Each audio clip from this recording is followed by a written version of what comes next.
derecho, izquierdo, derecho, izquierdo, derecho, izquierdo. Respirar por la nariz. Derecho, izquierdo, bien. Nadando hacia atrás. Con el izquierdo también. Esto es como estar en el mar, pero sin agua. Haz como si estuvieses volando como un pájaro, con los brazos extendidos.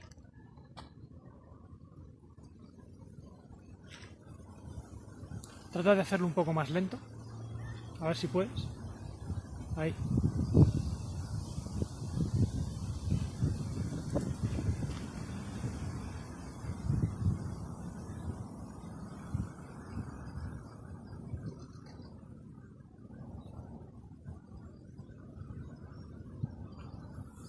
¿Te cansas? Chútamelo.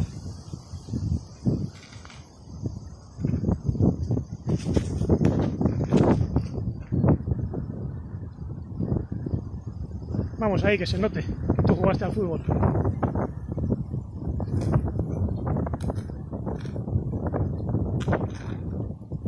Bien.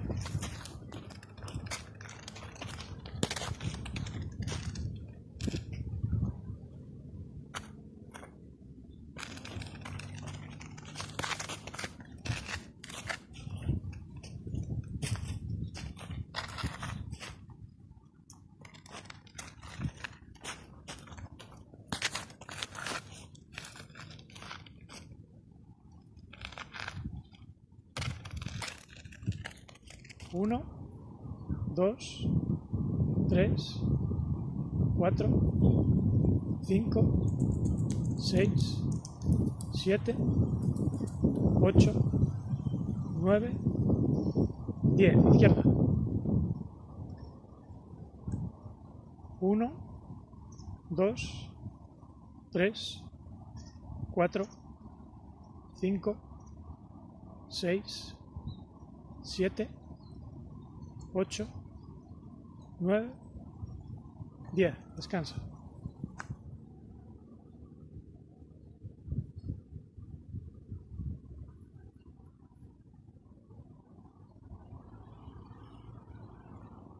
Vamos a cambiar de pierna.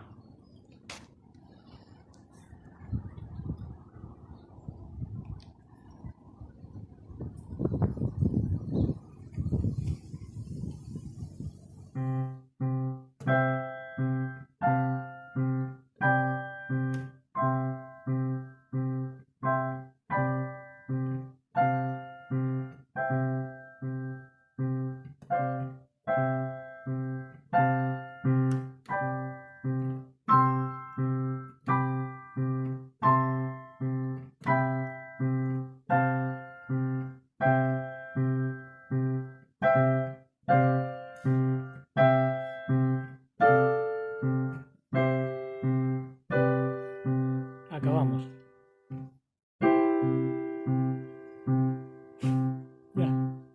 Ya puedes parar. Welcome, one more day to space, in Armonía.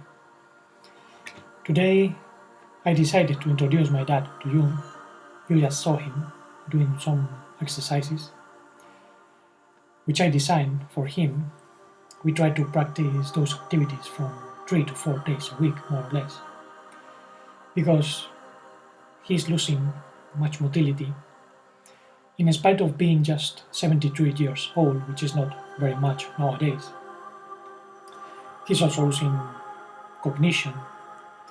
We know there is an incipient process of dementia coming, and this is in part because he inherited it genetically from his parents, my grandparents. They both suffer from severe dementia, and there are other factors involved. We know that dementia is a process in which there is a mechanism of self-defense from the soul, the psyche. Something wants to be forgotten, something painful, a trauma that the psyche wants to forget. And this is due to the type of life, or rather non-life, that we have been infused in this mad society. When something is not digested, it causes suffering, and the psyche tries to avoid that suffering in many different ways. Diseases, in many occasions, are mechanisms of self defense.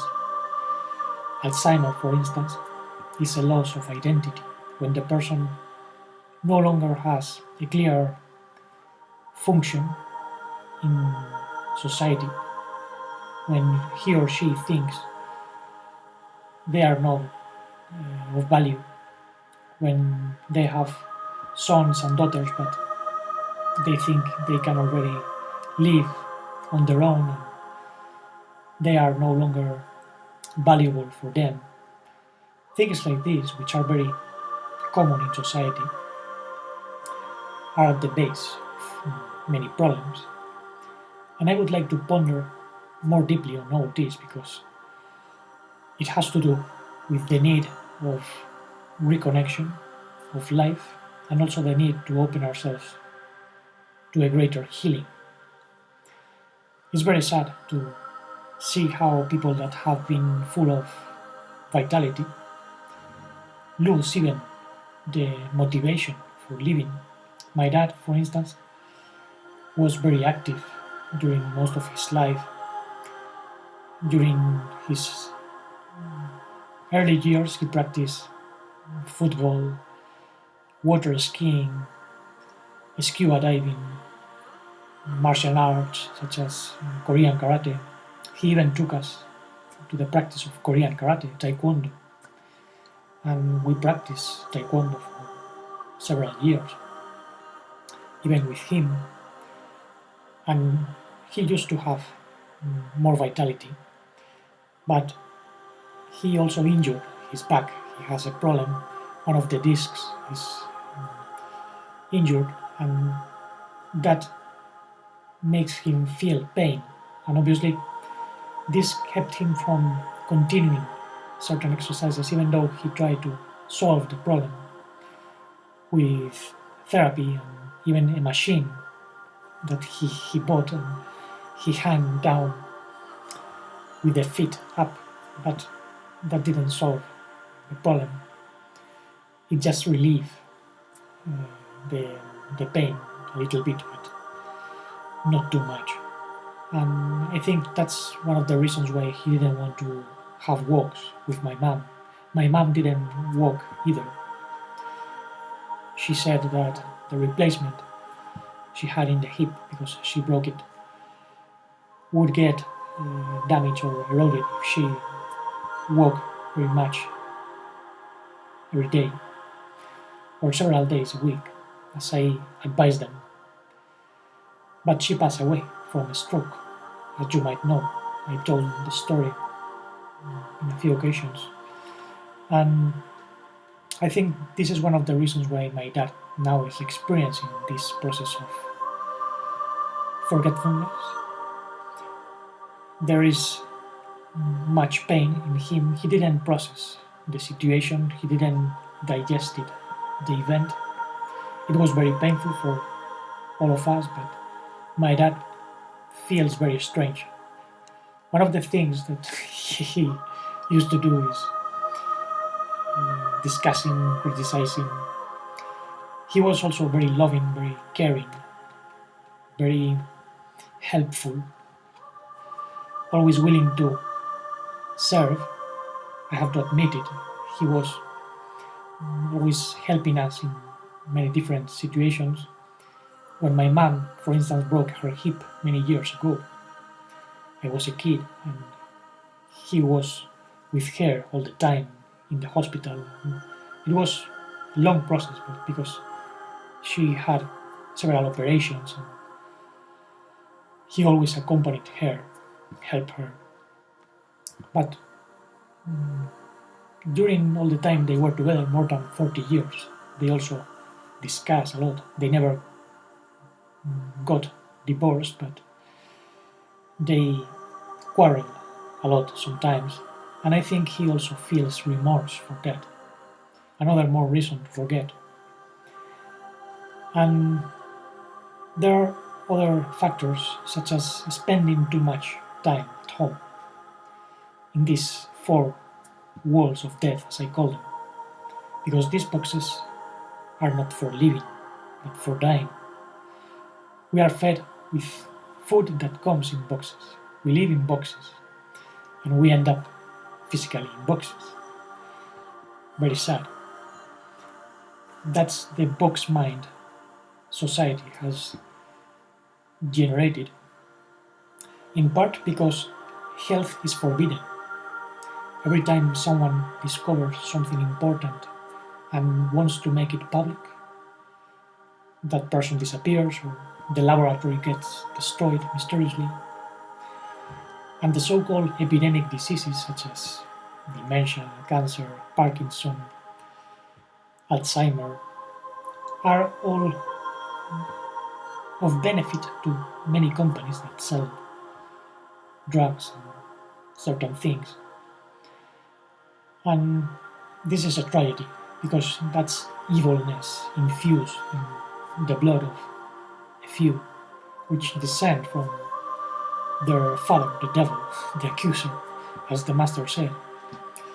So we have to acknowledge that some of us don't belong to those lines and want to recover true life.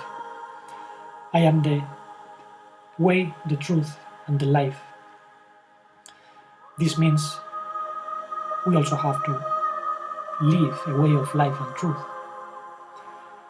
discovering the roots of all evil and disease, and turning away from those paths, having the courage of speak this aloud, and take responsibility for those who have been deviating from that path of love, and show them the way. Many of us have suffered because of deviating ourselves from the way of life. Different illnesses are an opportunity to correct that which is twisted. I think that stepmother nature sometimes is very cruel and violent because there are stagnated toxic energies that must be cleaned. There are broken paths that must be restored. And painful situations are precisely the opportunity we have to practice more compassion, more love, which is the essence of true life. And when the Master said, I am the light of the cosmos, and you are the light of the cosmos, he was inviting us to be part of this new infusion of living life that must come to the earth to make soul from the living spirit. Because the living spirit is full of potential, it's like a seed. But when it passes through our body, our life, it generates the soul-making process. Soul-making is an expression that comes from the romanticists, Emerson and company. And we are making soul by expressing that loving sensitivity that makes us receive the main foods. Remember that the most important food is receiving living impressions of life, doing things with attention, with care. The most basic, simple things, taking care of someone, for instance, cooking, daily activities that we normally do unconsciously and mechanically. We have to go back to a more serene way of cultivating attention, consciousness. Where attention goes, the energy of the heart flows, and the energy of the mind flows. Therefore, we have an opportunity to raise the vibration of everything we are perceiving. So we are the light of the Absolute knowing itself. We are the divine knowing itself. We are not the Absolute being, but rather the process through which the Absolute being is knowing himself. We are part of that consciousness, because the limitless being is beyond anything we can conceive.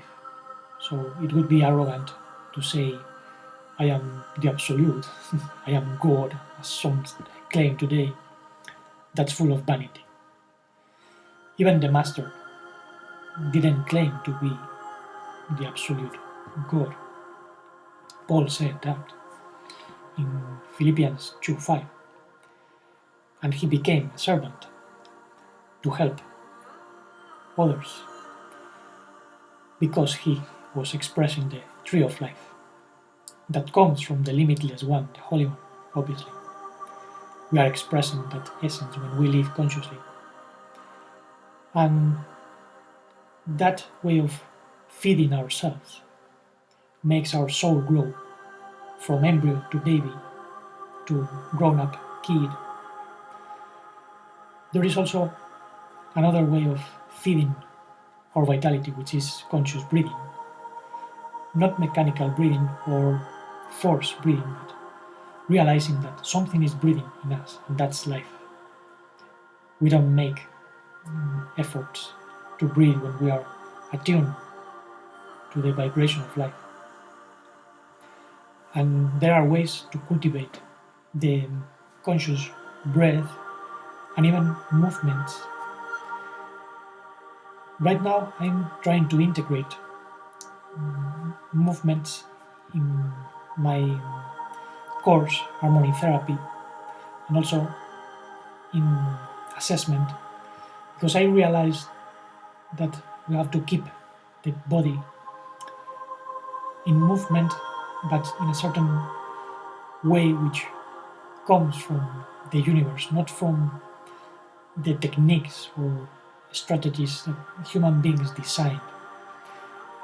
I try to observe how trees move, how the birds move, how the currents in the sea flow, and try to mimic that with movements. I also learn from Tai Chi and Qigong, which I practice a little bit. I also practice the movements taught by Mr. Gurdjieff.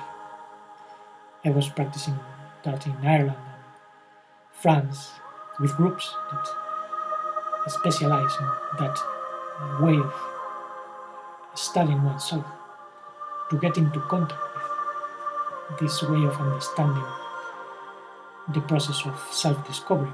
Because using movements and dances is not like practicing martial arts or yoga or sitting meditation. In that precise path, which is known as the fourth way, they use activities as a way of meditation. So you can meditate cooking, listening to others, even dancing, playing music, or whatever, because it's part of the movement of life. And that's a way of receiving living impressions, because you perceive yourself from a different perspective than that of sedentary life. If you are sitting all day long and watching TV or writing on the computer, reading on the computer, that destroys the neurons in the brain. And that's one of the reasons why so many people are having health problems in the mind, heart. Souls are broken. Some people come to me completely disoriented, because that's part of my job, to guide. I have been 40 years living, and most of them have been in the process of self-discovery. Since I was a child, I felt something that wanted to grow through me, a greater mind, greater intelligence. And it took me many years to realize what it was. and now I try to share that with others. I have experienced things that most kids shouldn't experience, but I can see that had a meaning because now I can sense where are the patterns of trauma. I have experienced them and I have transcended many patterns. I cannot say I'm fully transcended, a full expression of the master. I would be lying. I try to open myself to the master. I have overcome many complexes of inferiority, the tendency to be worrying constantly, the tendency to be too self-compassionate or sink myself into self-pity. Attitudes that used to be part of my old selves. Those died. I no longer feel like that.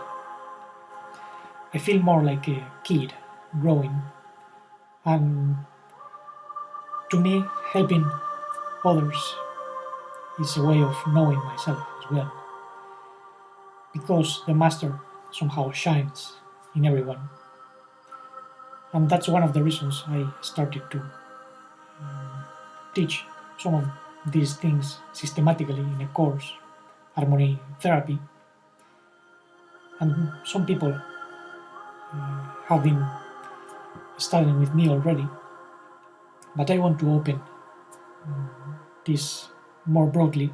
It will come. At the moment, a few people are working with me, and I don't teach anything intellectual or theoretical. Everything comes from experience, even though we can use tools such as the symbiotic tree or the Enneagram in order to pinpoint the patterns of rigidity and unconsciousness. So we can step outside of the comfort zone and see ourselves as we usually behave and feel ourselves from the true living essence.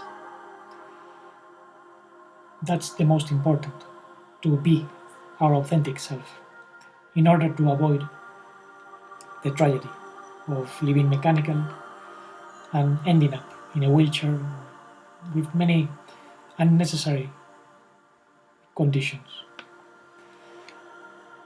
I have spoken about the living impressions and the conscious breathing, the movement of the body. That's important to keep the mind and the heart healthy as well as the body, but also physical alimentation is important. It's important to eat very little. I admire my dad because he doesn't eat very much. He just has his two toast with butter from 10 to 12, more or less, in that range of time. And later on, when I prepare the meal, the great meal of the day, from 4 to 5, more or less, he just eats with me and no longer eats until the next morning. And that's very good because that's natural fasting, even though it's not good to fast with that type of diet.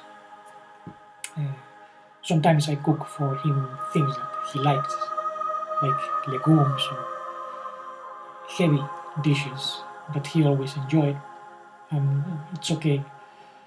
He's not in that philosophy of alimentation. I try to take more care of what I eat, especially because of the things I lived in the past. I had heavy issues in the digestive system. I have to take care. I even fast from 14 to 16 hours every day. Intermittent fasting. It's very good for the mind, for the vitality. And that's a way of avoiding many diseases. Some people get scandalized. The other day, my uncle got a little bit angry because He said that my dad was eating very little, but I don't see anything wrong in eating just twice a day. If you don't feel the need to eat more, why do you have to eat more? It doesn't make any sense. And this uncle has a brain tumor, and he didn't smoke or drink like my dad. My dad smoked and drink a lot, but he didn't have cancer, things like that.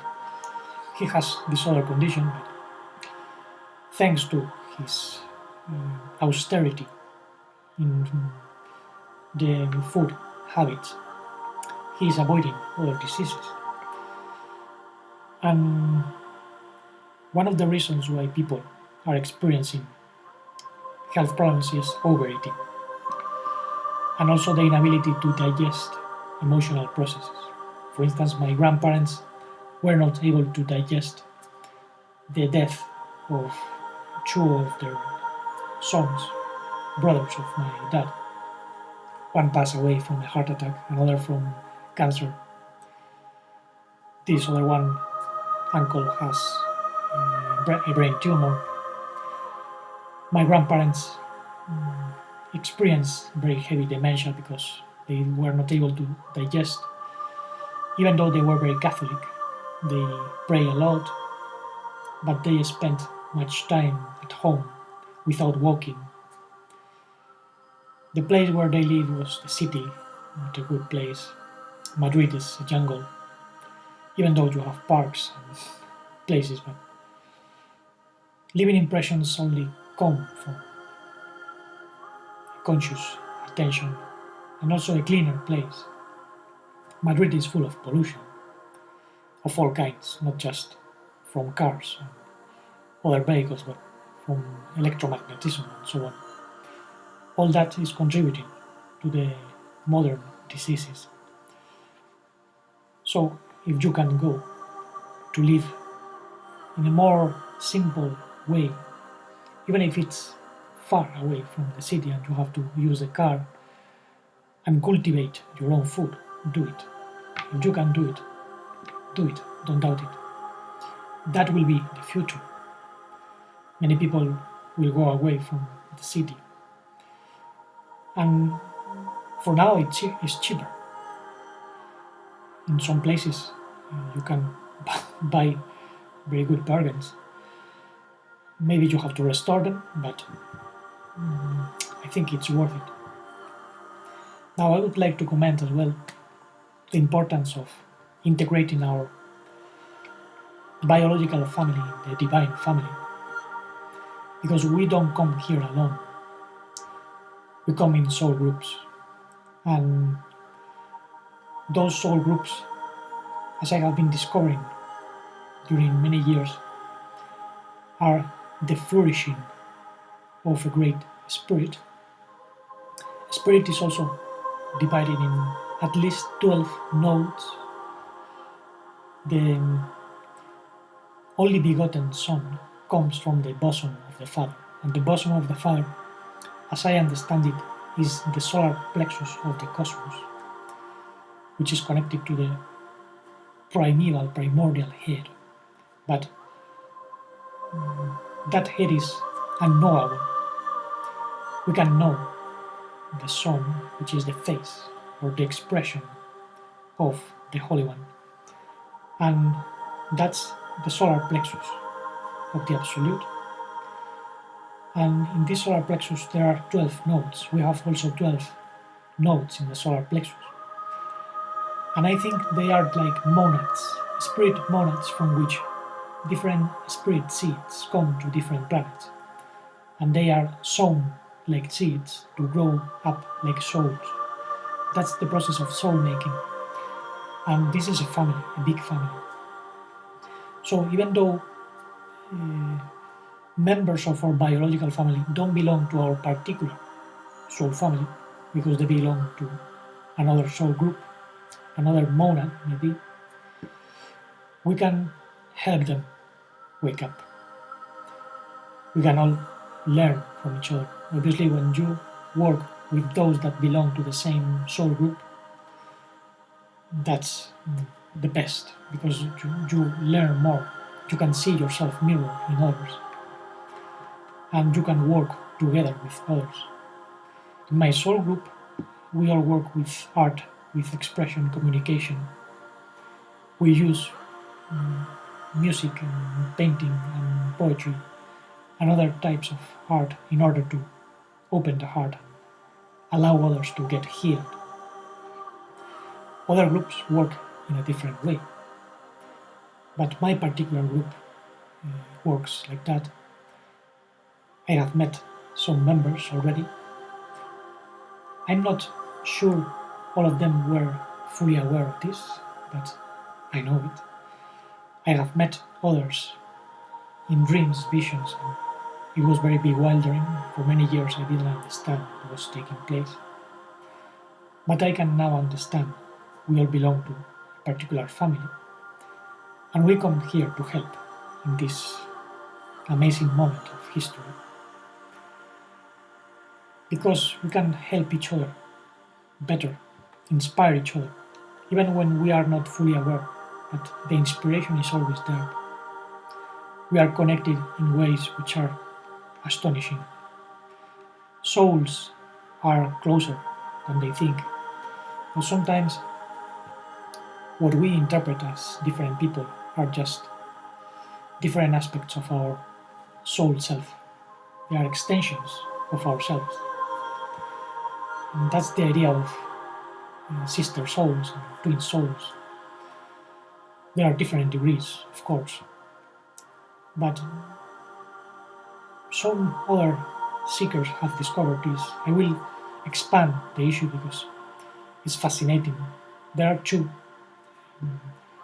seekers, pioneers. One was Frederick Myers, and the other was Robert Monroe, famous for the OBs, out-of-body experiences. He wrote amazing books about that because he experienced a lot. He came to give a message, and one of his discoveries was that we belong to a self which is extensive. It lives different lives simultaneously for different people, and I can attest this is true. But I leave it for other occasion. To finish, I would like to pinpoint that there are ways of healing that we can trigger by becoming more aware of this cosmic family, which are part of the collective body of the sun. And to give just a few examples, the other day I was resting in bed because I injured my knee moving a door because we installed a new shower for my dad because he can't move. And I was moving the door. It was very heavy. I injured probably the tendon and also resented the old cartilage which is damaged. And I was 2 weeks unable to walk with crutches. And during one of the days, I was opening myself in communication with the living master within, asking for help. And that day, when I started to become asleep, I felt a presence in my room. And all of a sudden, I started to feel a sort of tingling, energetic sensation in my left knee, which was the one that was injured. And I guess there could be some presence doing something, so I just rested, trusting, and the following day I felt better. I acquired some confidence. I started to put my foot in the ground already, to do some exercises with more confidence. I have started to practice more movements during the morning to restore not only the muscle in the leg but also to relax all the body and recover that habit.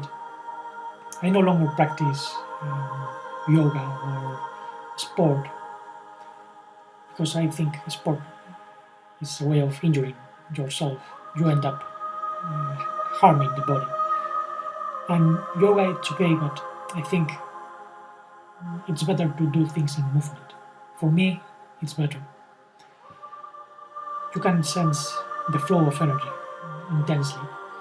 Actually, in the Acts of John, you can see a passage in which the Master asks the disciples to make a circle around him and move responding to a chant that he's doing.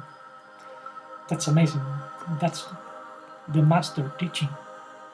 Because we are moving, dancing around the central sun. All systems have a central sun, and we all belong to one of those systems. The cosmic nodes are connected to that, I think. And the absolute sun is also a central sun for all the cosmoses. And everything is dancing, moving. That's the way to keep life moving in a loving exchange, feedback. So healing is very important for that. Communication, keeping the body light and moving. Even if you are not doing dance or tai chi or qigong, you can go for a walk and breathe, feel the vitality, the impressions. That's healing. Now, there are also ways of asking for help. And I will end up showing a case which is very impressive. I will leave the link down below. It's a woman that had Alzheimer. And she was in such a bad condition that she could barely walk. Her daughter took care of her. She was in a wheelchair, and one day she fell and she hit her face. It got very swollen. She was taken to the hospital, and one of the nurses was so moved by the bad condition that she thought that she would die very surely. But she opened her heart and prayed for her with a very good intention. And the thing is that the woman with Alzheimer recovered her consciousness, and when the swollen condition went away, she also recovered her cognition.